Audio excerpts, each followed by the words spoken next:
Hello, welcome to this second edition of the Foolish Fish News. I have got quite a bit of news for you today. News about the esoteric publishing world, news about the world of entertainment, the kind of entertainment that I really like, slightly weird entertainment, entertainment to do with dreams and mythology and that kind of stuff.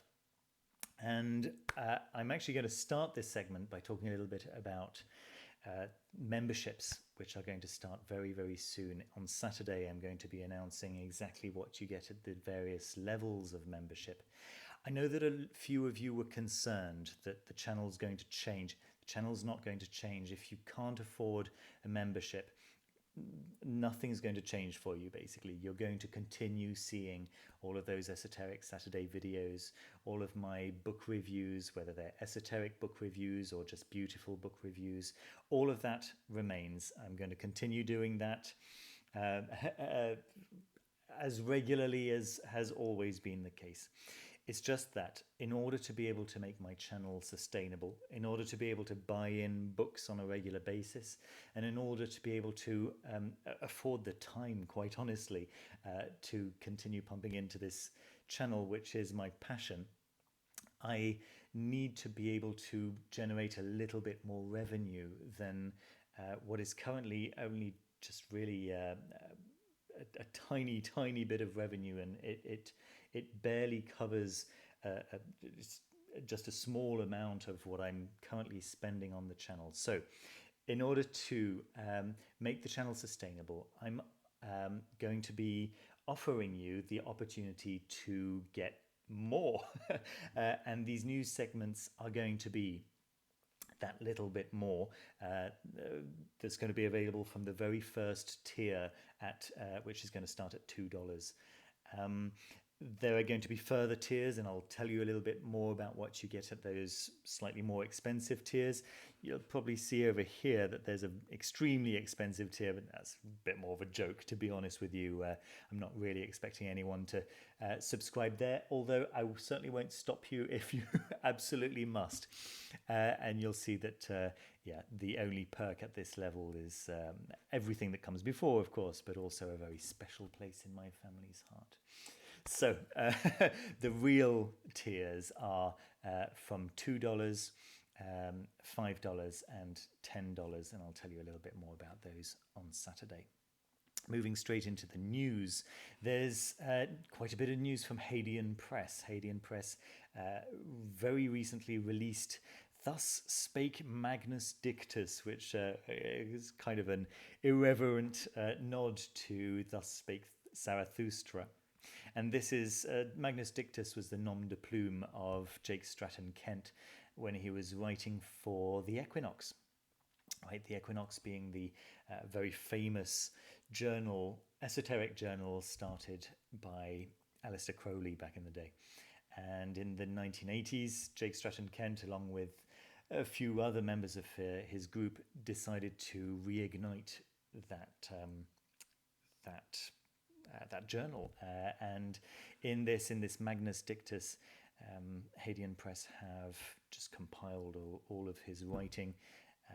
I'm not a huge fan of that cover, to be 100% honest with you. However, I'm absolutely certain that the contents are going to be fascinating, as always with Jake.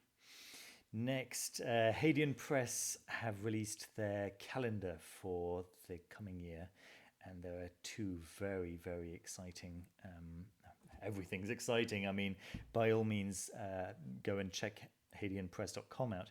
But for me, this Sefer Yetzirah magic and meditation derived from the first and greatest Kabbalistic work, it's very, very exciting. David Rankin's the one writing, and you probably know him from his collaboration with Dr. Stephen Skinner. He's a very, very well respected, very knowledgeable esoteric and occult specialist. That's likely to be a big release. Yeah. There's also Goetea, which I'm no doubt going to be picking up, by Frater Archer and Jose Gabriel Alegría Sabogal, who is the illustrator who has illustrated, well, for example, Black Habit, White Magic, which was recently released by Scarlet Imprint, also written by Frater Acher, and he's also the illustrator behind Aurore by Anathema Publishing by Gabriel Mcavoy. So that's all very exciting. That's February 2021. Philemon the Philemon Foundation, who released the Red Book only a couple of years ago, are now releasing the Black Books by by Carl Jung, and these Black Books are basically what Carl Jung based his Red Book on. They are his diaries, and look at this. I'm such a fan of this design. They've decided to release everything as a let me just try and center that as a slipcase collection, and you've got the first 6 books which fit underneath this block, right, with the title, and this 7th outsized book just sliding in down the side, and it just looks so neat with all the numbers lining up like that, and I'm very excited. I think it's a beautiful collection, and I'm certain to pick it up at some point, because it's not cheap. It's already available to pre-order on Amazon and also on the Book Depository, where it's slightly cheaper at the moment, so you can check that out. Anathema Publishing have made pre-sales available on the Pillars, the Seeds of Aries. I think I told you about that last week, that I contributed an article to it, and they've also released a picture of their planned design. Adrian Baxter has made the design for the cover there. He's an extraordinary, very talented artist. If you don't follow him yet on Instagram, I strongly recommend that you do. He's everything that he does is just gold. I think that's really beautiful. Also, the other project that I'm involved in, Black Letter Press, is The Cloud of Unknowing, with that preface by me. The pre-sales have started, and you can pre-order your copy if you'd like to pick a copy up. I think that cover is just gorgeous, really, really beautiful. As always, they've done a terrific job there. Lon Milo Duquette over on Facebook is currently reading his Key to Solomon's Key. Since the beginning of the pandemic, Lon Milo Duquette every day religiously has been reading a chapter of one of his books. He's just taken one book and read it all the way through, and at the moment he's going through the Key to Solomon's Key. It's a very, very interesting read. I recommend you go and check him out on Facebook and have a look at the videos that he's been posting every day.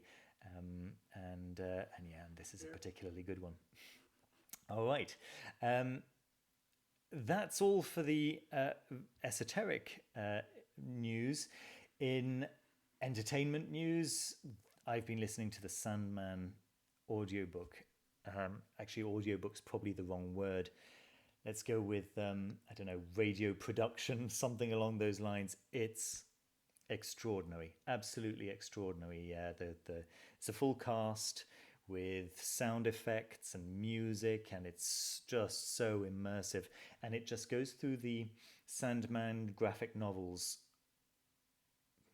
frame by frame. You can actually, and I've tested this out, you can actually open the books alongside it, and Neil Gaiman narrates so that you know what the setting is, but it's mostly just an extraordinary cast saying what the characters are saying, right?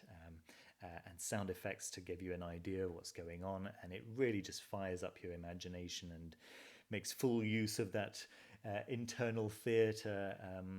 It's a fantastic experience, just a really, really just thrilling. James McAvoy plays Morpheus, and he wasn't the casting choice that I would have initially thought of, but actually he does a terrific job of capturing the kind of detached but also concerned and increasingly empathetic Morpheus. It's just wonderful. These are the first 3 books, and they're currently working on the next 3 books. Yeah. So yeah, have a quick look at that cast. Michael Sheen plays Lucifer. Andy Serkis plays Matthew the Raven.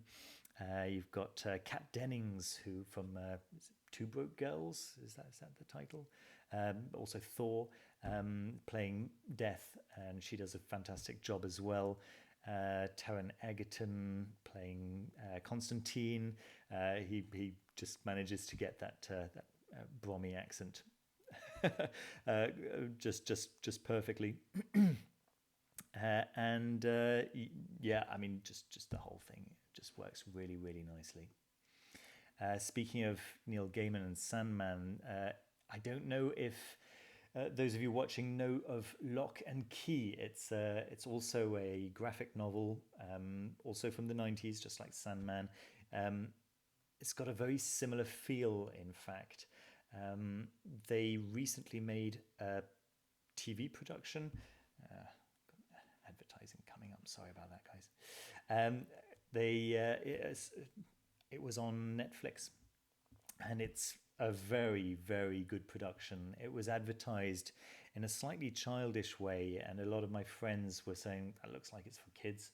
But I had actually read the first few comics from the graphic novel, so I knew to look out for it. And I think it was by the end of the 2nd episode that my wife and I just turned to each other, and yeah, we knew we had to continue watching. It's extraordinary. It's very, very good, and I'm very excited to see that there's going to be a Sandman Lock and Key comic crossover. This cover art by J.H. Williams III just looks absolutely beautiful. He's the one who illustrated Promethea, and also Sandman Overture. So yeah, probably my #1 favorite graphic novel illustrator. And finally, to finish off on Sandman, Neil Gaiman and his crew, including also Michael Sheen from that audiobook, are going to be hosting a panel on the DC Fandom on Saturday. I'm really looking forward to that. As you know, I'm a big DC fan, and I'll be spending any time on Saturday that I'm not spending recording videos for you guys, watching those panels, for which I've already signed up. Very, very exciting. Okay, guys, that's it for today. That's all the news I have for you guys. I hope you like the format, and I look forward to hearing more from you down in the comments, and with the next video. Thanks very much for watching. Take care, and see you soon.